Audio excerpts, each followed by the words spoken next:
Now, you guys can probably see I've made quite a lot of changes, so this may be a slightly long video, but let's just get into it.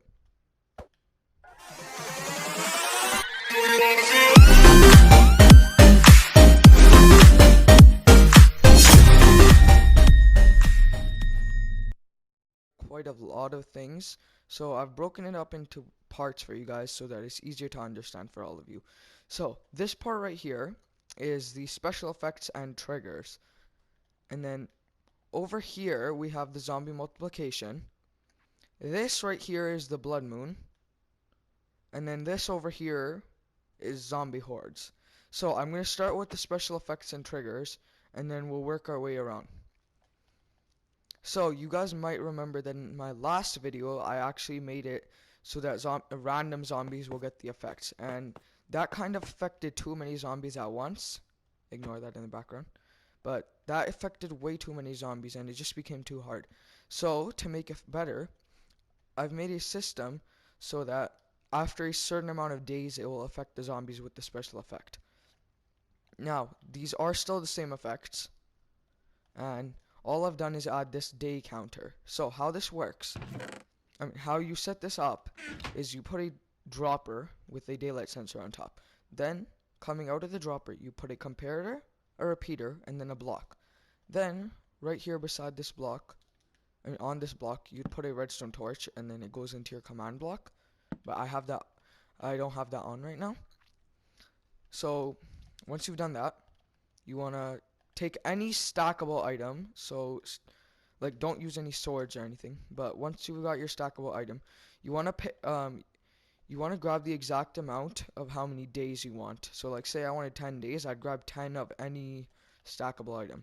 So for this one, I have it set to 30 days. So all you have to do is put your item into the dropper, doesn't matter where, and then put your redstone torch back. Now, as you'll see, it's off, which means it won't power this command block. So once this dropper dispenses out all the items, this will turn on, powering this command block and affecting all the zombies. So that's how that works. Now, that's just the same for every one, and I'll show you guys what each command block is and how many days it's set to if any of you are wondering. So for speed 1, I've set it to 30 days. For strength 1, it is set to 40 days. For health boost 4, it is set to 90 days. And then on 20 days, we have jump boost 1. And then for 50 days, it gives them jump boost 2. And then for strength 2, it is that is 80 days. And then for speed 2, it's set to 60 days, and the effect is speed 2. So now, and over here we just have the killing mobs. So now we are going to go over to the zombie multiplication system. Now you guys may remember that in my previous video I had set it so that it will summon zombies on the rotten flesh. Now that kind of ruined the purpose of rotten flesh, so zombies couldn't drop it and it would just spawn too many zombies. So now I've changed it so that it will, every 1 minute, it has a chance of randomly spawning a zombie on a previously spawned zombie, if that makes sense, which it probably doesn't. But anyways, this is how we're going to set it up. So I actually have 2 command blocks here with a gap in the middle. Now a redstone block goes here to activate both of these blocks, and that's why I have the gap. So to set this up, you guys want to place 2 command blocks like this, and in one of them, over here I have 2 armor stands. Both of them are named the same thing, which is zombie spawner. And in this block, it's slash execute at R, type equals armor stand, name equals zombie spawner, tilde tilde tilde, set block tilde tilde tilde, redstone block. Now what this does is when it activates, it will select a random armor stand and place a redstone block on it. So for this time it selected this one. And then this one just gets rid of this, just gets rid of the block here. So it sets this area to air when activated. So this block here is the actual zombie spawning zombie multiplication system. So here It's on impulse, needs redstone, and 600 tick delay. It just sets the block here again to redstone after the cycle here has ended. And then this one just sets this block right here, this redstone block, to air. And then this is how it multiplies zombies. Slash execute at R type equals zombie tilde tilde tilde summon zombie tilde tilde tilde. So it will select a random zombie in the world and spawn another zombie on it. Now all three of these blocks are on impulse and 600 tick delay. Now this one, which doesn't multiply zombies, just gets rid of the block here and sets a redstone block over there on a 300 no on a yep on a 0 tick delay. Then we are done that section. Now I'll move on to the blood moon. Now these blocks are just to kill every zombie and any rotten flesh that they drop. But here's how you actually set up the blood moon. You can pick how many armor stands you want. Name the same thing. So I've named them all blood moon, as you can see.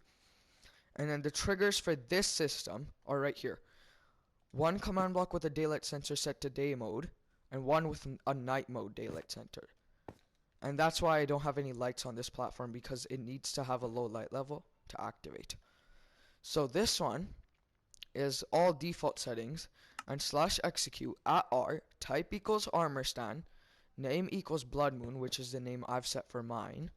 And then if I go back in, tilde tilde tilde set block tilde tilde tilde redstone block. So just like the same thing.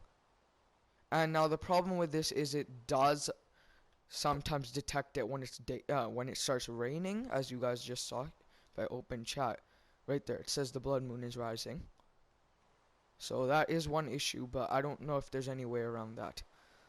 Now this one just sets, I think it's, yes, this armor stands a block to air during the daytime, so it deactivates the system during the day. Now for all of these, they just set their own blocks to air, so they just deactivate the system on this side. And now here is the armor stand that activates the entire blood moon system. So on the top, you want to name this armor stand whatever name you want for the chat. So mine says server, so that's what I have it set to, and then slash say, and then whatever you want the text as. Now I've set this to the color red, and to do that you'd go into your symbols and you want to find this symbol, if I can find it, this symbol that looks like two S's on top of each other. Then you just use different numbers, and as you guys can see, it sets the color to something else each time. And then you just want your text and all default settings for this block. So that will make the server notify everyone that a blood moon is rising. Now these three blocks are some of the most important. This first one, set to repeat unconditional, needs redstone and 20 tick delay, which is every second. Slash effect at E type equals zombie, strength 1, true. Now this will give every zombie in the world strength 1, so if none of these effects have activated, it will still make zombies tougher at night. And now the time is set to 10 so that during the day it will wear off. This block just does the same thing with speed, and then it's all the same settings. And then this block over here is the same settings, except it's set to 2,400 ticks, which I think is 2 minutes. So this is slash tilde summon zombie tilde tilde tilde.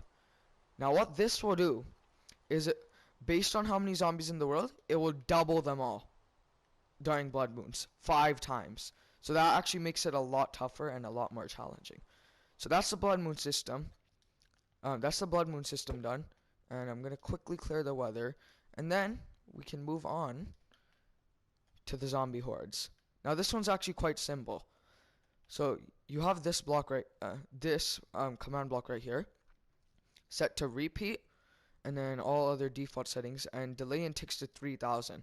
Now this is slash set block, and then the coordinates that I've written down there, you want to have this command chain built, and you'd want to pick the coordinates right beside this command block. So I've done that there, and then redstone block. So right here, you'll set a redstone block. and then we have this command chain. So what this block does is, they all have default settings, but these ones are set to chain. So this block, /execute @r, type equals !player, tilde, summon zombie, horde, tilde. So what this does is it will pick a random entity in the world, but not the player. That's what the exclamation mark does.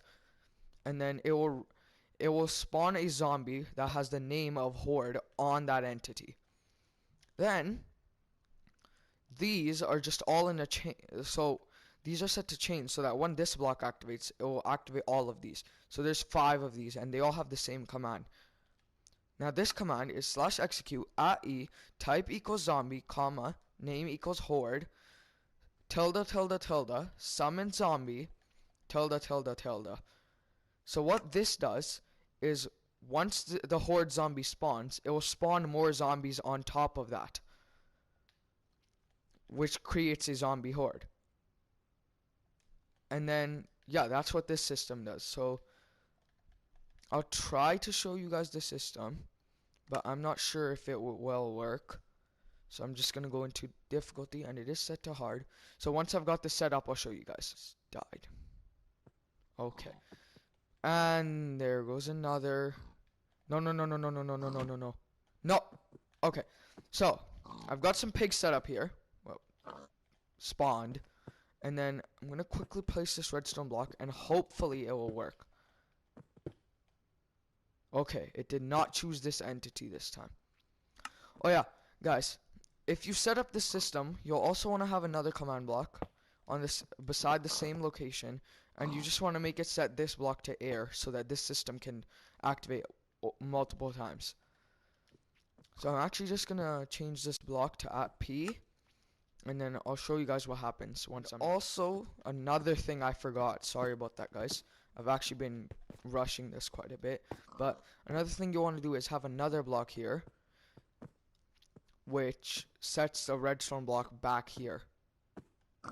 So it will repeat the cycle, and then you also want to have one here, which gets rid of the block here, if that makes sense. So once this activates, it will get rid of the redstone block here, put the redstone block back here, and it will get rid of it here again, so it's in an infinite loop. So, I've spawned. Oh yes, I know why. I know what's wrong. Just gonna go to this, and then do this again. So as you guys can see, here's the original zombie named Horde, and there he goes. Okay. And then it spawned 1, 2, 3, 4, 5 more zombies on top, creating a 6 zombie horde. So that actually gives the game quite a bit more challenge to it. And I am working on building this world and making it into pretty much a map. As you guys can see over here, I have a city that is being built. And I've also built other structures around, like somewhere over here I have a cabin right there.